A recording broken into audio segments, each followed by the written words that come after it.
we can use the Discovery Spore Drive. All I got to do is just latch some yes. cables to it, and Yes, then we yes, go yes. too. And you're like, Yes. do you? Yeah. Okay. Like, Yes. Get a big enough rope, put it around a planet, Get some Okay, gonna bungee take cords. off. Stretch. Got it. Okay.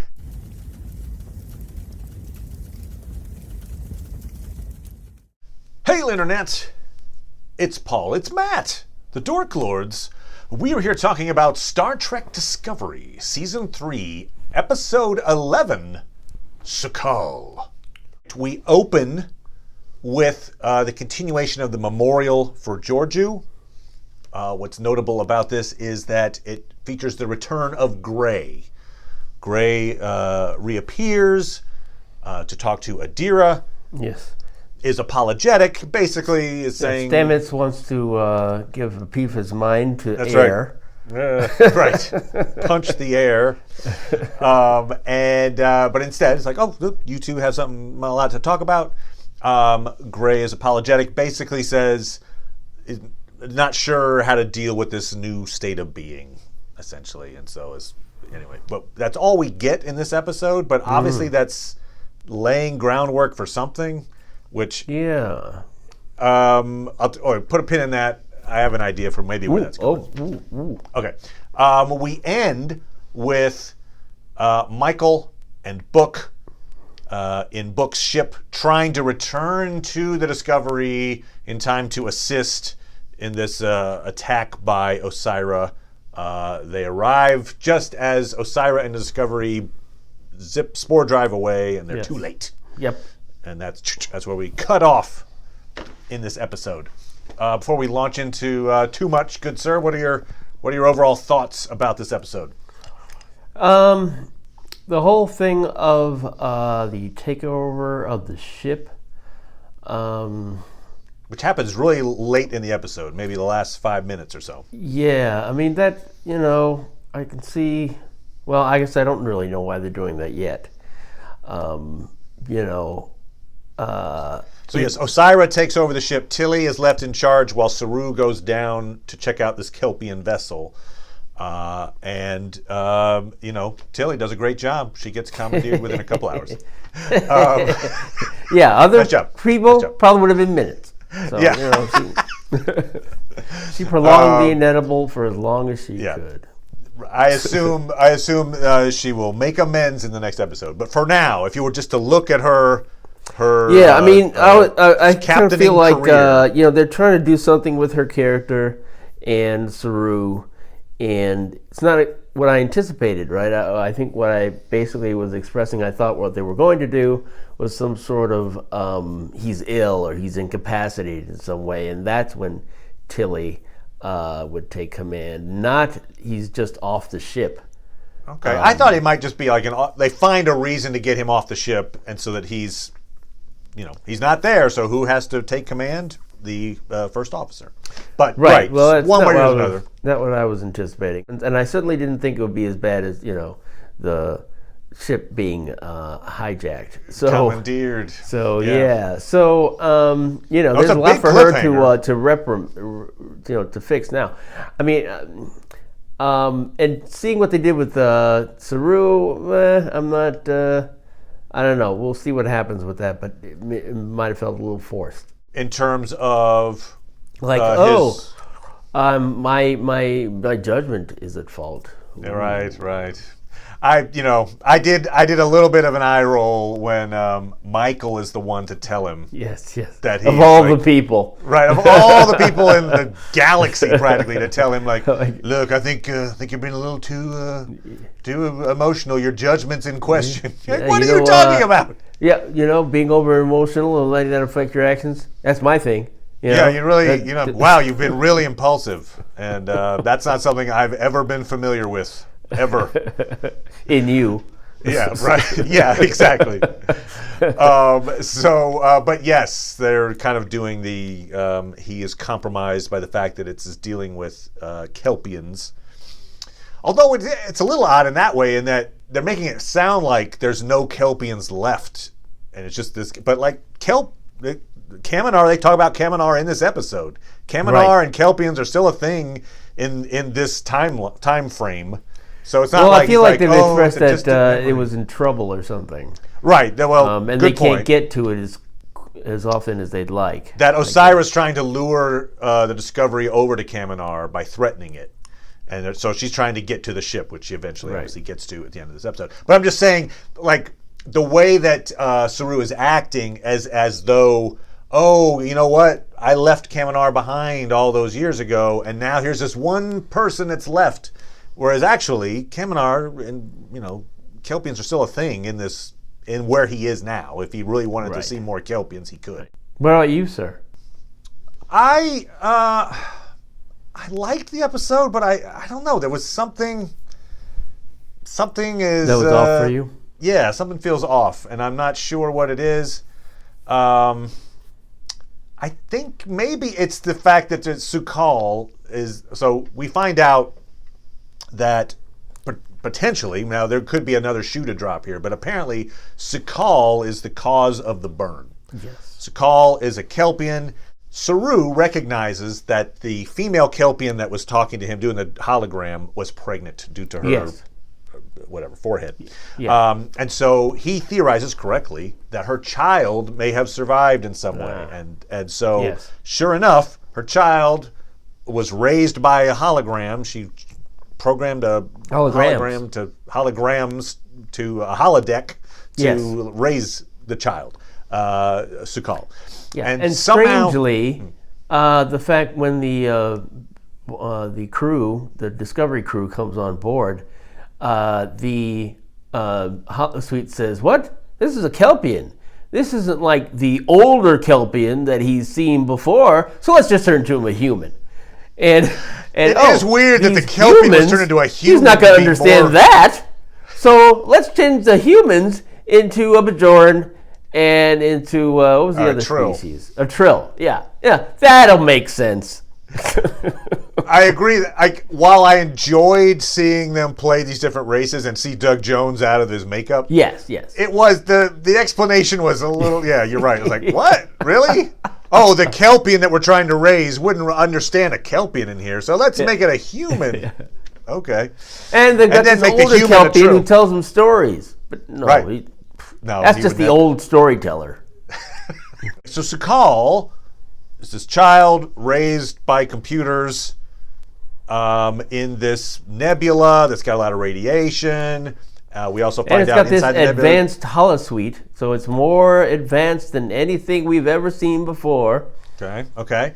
And there's a big dilithium planet of dilithium that's right here in this nebula, and somehow all this stuff influenced him to basically become the most powerful being in the quadrant, perhaps? I mean, apparently what we're led to believe is 100 years earlier, he caused the burn by yelling, being upset. He yells and he kills, a billion people.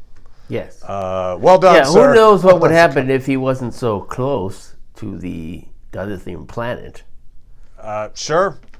Oh, good point. I see what you're saying. Maybe his power resonates from this specific area he's in. If you took him in a ship and moved him across the quadrant, he'd just be a dude who yells a lot. Yeah. It's like now he's just a baby.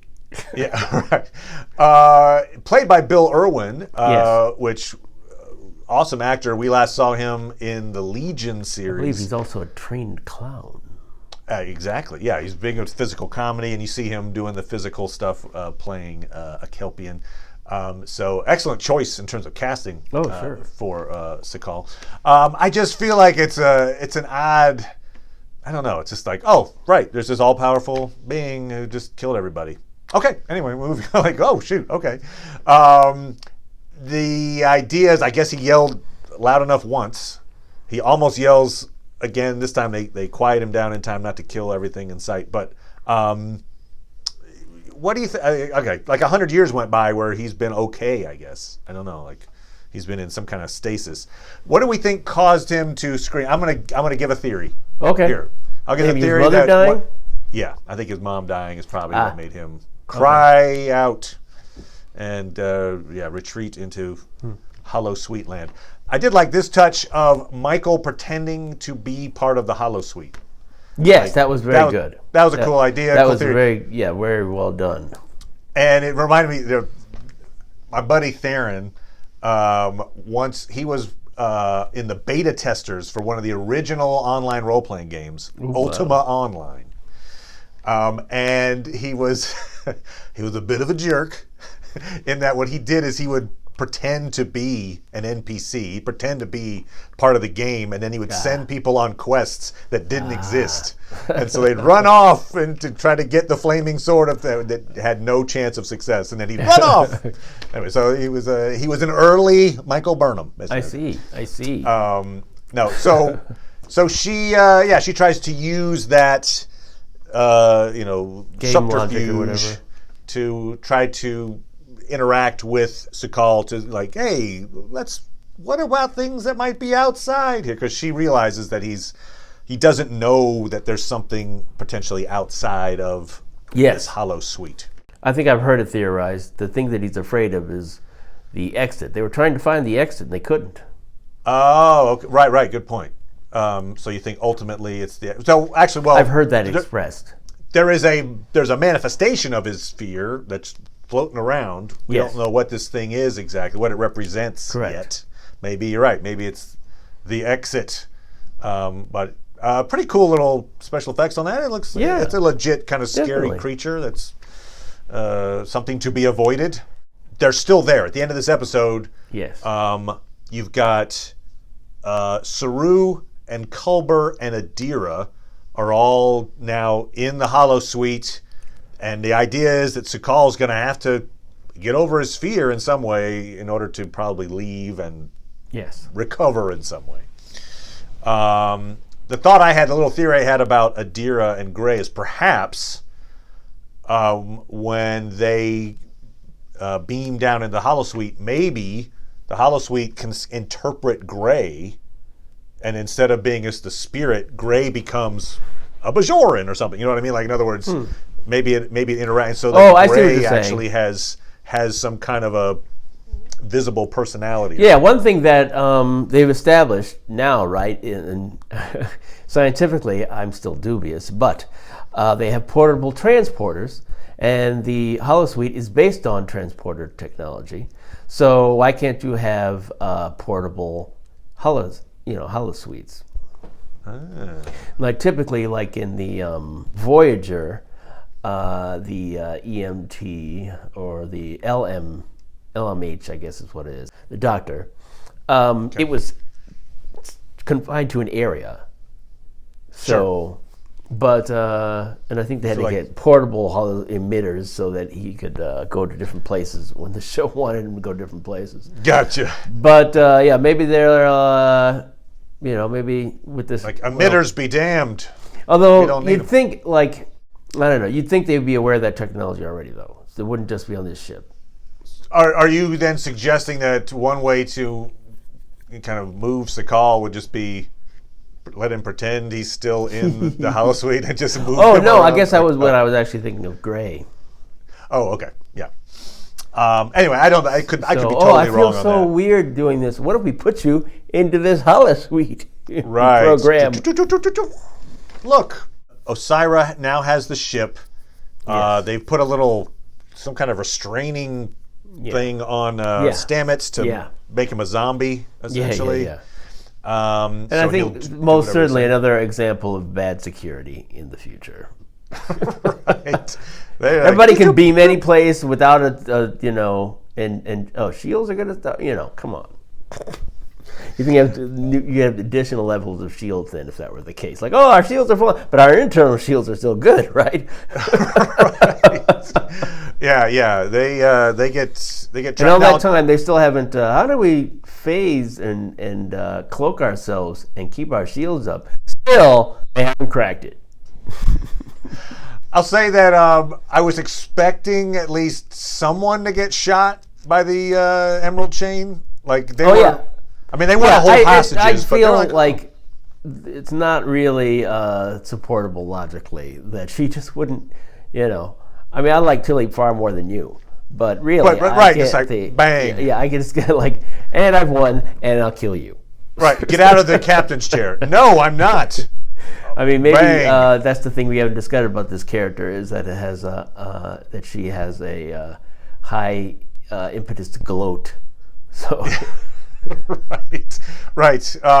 So the idea is, and what we see in the trailers for next week, they're going to pull the Star Wars, the Mandalorian trick, which is, be in one ship, pretending you're being attacked by second ship, and then ask the Federation to lower their shields. Yes. We see in the one trailer that Vance is questioning whether he should or not, but then we also see that they meet up, so apparently he does drop the shields. Yeah. At some point.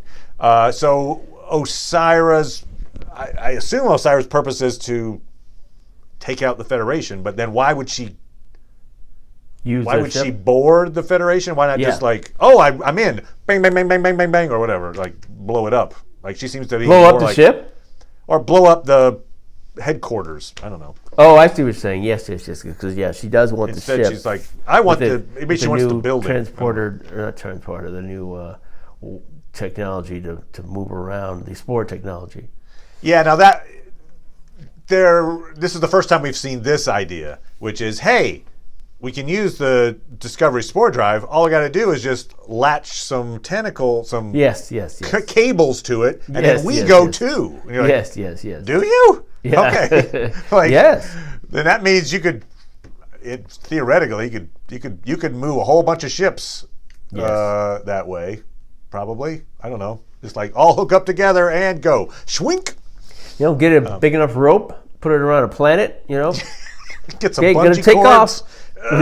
Stretch. Got it. Okay. Let's all go. We're heading off. So there's this attack that's imminent. The crew has been commandeered. Book and Michael are trying to get to the ship. We see in the trailer, they're like, we have to get onto Discovery. So assuming that's what they're going to do. Saru, Culber, Adira, and Gray are trying to work with Sakal and hopefully not make him scream again and kill billions of people again. And that's kind of where we are at the moment. We got the old Kelpian reading the story, and then Saru figures out. Apparently played by the man who played his father. Who played? Oh, okay. Cool. Yeah. So he came back and made him look a little older. It's like this. This is an old like fairy tale about and the creature that comes up covered with kelp, and that's like the monster that has been created in Sakal's mind. Hey, they're Kelpians. There are Kelpians, but it reminded me of the Baul, right, with like those creatures that were. Killing off the Kelpians. Like we saw the thing come out of the slime. Oh, right. Season 2. Right. Anyway, the bowel creatures. Right. I don't know if that's a connection or not. It probably isn't actually, but a thing coming out of the kelp. That's what it is. Anyway, we'll see how this works out. Yes. It does appear, though, I think we can safely say that the burn was not a malicious act. It wasn't sabotage of some kind, like I thought it might be. Although, the idea that it was just like, okay, this very, very powerful individual placed in the wrong part of the quadrant. Do you think that there's still room left in the few episodes we have left for the Admiral to double cross us? I think there is, only in this way. We don't know how Osira found them yet. I think she just showed up. She was trying to lure them off to this other planet. Them, like they have a signature, an energy signature. And Book said something like, she probably used the transwarp tunnel.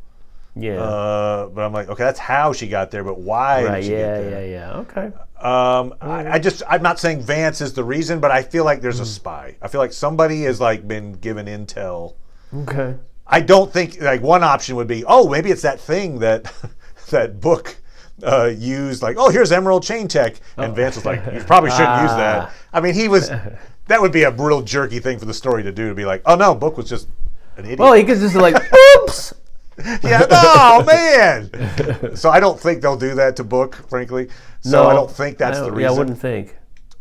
So I think there's a good chance that someone is giving intel, and whether that's Vance or maybe Vance's second in command, or dare I say somebody on the Discovery. I don't know. Right, Anyway, right. So that could be a shoe that drops, where it turns out that Vance was working with Osira the whole time. I don't know. But if so, it seems like she's going a long way around to figure out where he is. Like, could just drop the shields. Oh, great. So it's probably not Vance, but anyway. So we'll be back for the last 2 episodes, and we're going to be turning our attention to The Expanse. So come on back. Thank you as always, Paul. Appreciate it, good sir. And we'll talk to you all next time. Bye.